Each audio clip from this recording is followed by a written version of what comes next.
Welcome back to the channel. We're going to be covering the bull flag in this video. Now, the bull flag is already an 80-20 setup, and I'm going to show you guys how to increase those odds and also minimize your risk using a couple different technicals that I like. We're going to be covering the volume, support and resistance, price action, anything that allows you to actually get an edge over the other traders who are just trading the bull flag. That's what we're going to work on in this video. So make sure to stay to the end so you guys can capitalize on those profits. Now let's jump over to the charts.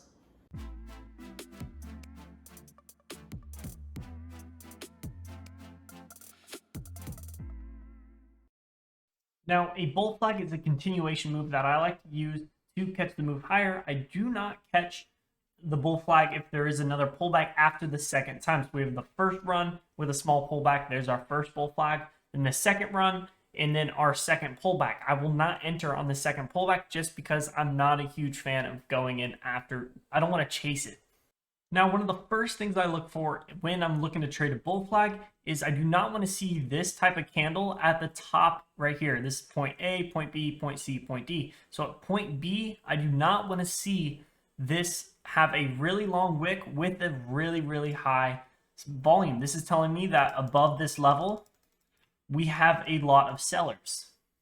Now at point C, I do want to see a hammer candle slash doji candle with an increase in volume to tell me the sellers brought it down, but we have a lot of buyers in this area looking to take it higher, and it is more of a validation that the trend is going to continue higher.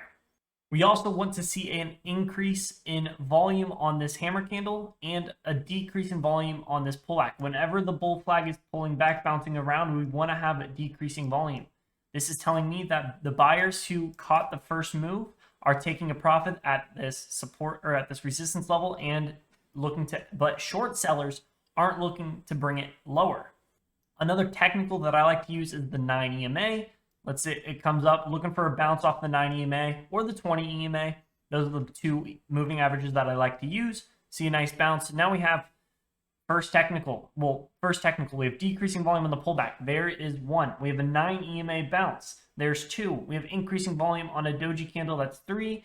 And a bull flag, that's 4. Now we have 4 reasons to enter this trade instead of just looking at the bull flag. Now let's look at some real world examples. Here's a somewhat good example. We have 2 strong bars increasing volume. We do have the upper wicks, so I don't expect it to absolutely rip to the upside just because we also have this upper wick on the first candle. So this is telling me that we have some sellers in this area. We have decreasing volume on the pullback.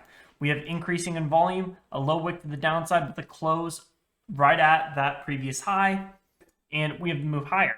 Our first sign to get out on this trade, because it didn't go in our favor, was that we had decreasing volume with the same spread. This is practically the same exact candle, but since we have decreasing volume, this is telling me that buyers aren't looking to actually take it much, much higher. We have an increasing volume doji candle. Again, markets don't turn on a dime. They kind of round off. They give you signs right before they're about to turn, and there was our first sign. And again, with the bull flag, I personally like buying at the bottom and selling the breakout. And I know a lot of other people would too. And from here to here, that's around 3% for a breakout. And that's a great trade in and of itself. Let's talk about what kind of stock you need to look for when looking for the bull flag. Usually you want a low to medium float so you can actually get that price action to just rip to the upside. You want at least 2x relative volume to show you that traders are actually interested into this stock. You also want to have it gapping up at least 15%. If it's not gapping up 15%, then there's not a lot of hype around it, and not hype, but there's not a lot of traders looking at it. And you want traders to be looking at this stock and buying the bull flag as you are, because the bull flag is one of the most popular patterns out there. And ideally, you want a 10% short float you want 10 or lower short float. Now, to check this, you just go over to Yahoo Finance. Go ahead and look up what stock you want. In this case, I'm going to go TSLA. Once you're at the Yahoo Finance and you look up your ticker, go over to your statistics, and you can scroll down to short float, short percentage of float, and it's at 3.3%. So this would be a good stock because traders aren't looking to actually short sell it for it to move lower. You want to have no resistance when it comes to the bull flags. You want to absolutely rip to the upside. Now, we have a good amount of resistance at 1140 Boom, boom. It touches it a few times, and if we go ahead and come back to 1140, we can go ahead and zoom in on our bull flag. Again, it touched that 1140 perfectly, and then 1150, 50 cents, and whole dollars usually act as mental support and resistance. And here we can clearly see how much of an increase in volume we had on this candle, but not a bigger spread. There's the second sign that this is going to reverse, and you could have gotten out of the top with a profit and not get stopped out as it pulls back.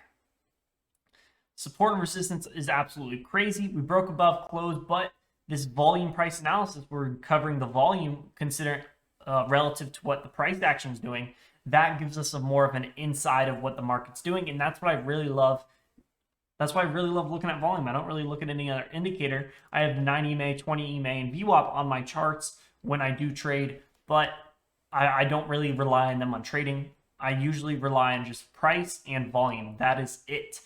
Let's go ahead and cover this example right here. Maybe we had a nice run with an increasing volume. Now, what we do not want to see is this increase in volume with a small spread. This is telling me that, okay, sellers are now entering here, so they want to take it lower. Again, if we're looking for a bull flag for the buyers at the bottom to take profits, they won't take profits at the top. Well, they will take profits at the top, but it won't be high volume. It won't into a resistance area where short sellers are looking to take it lower.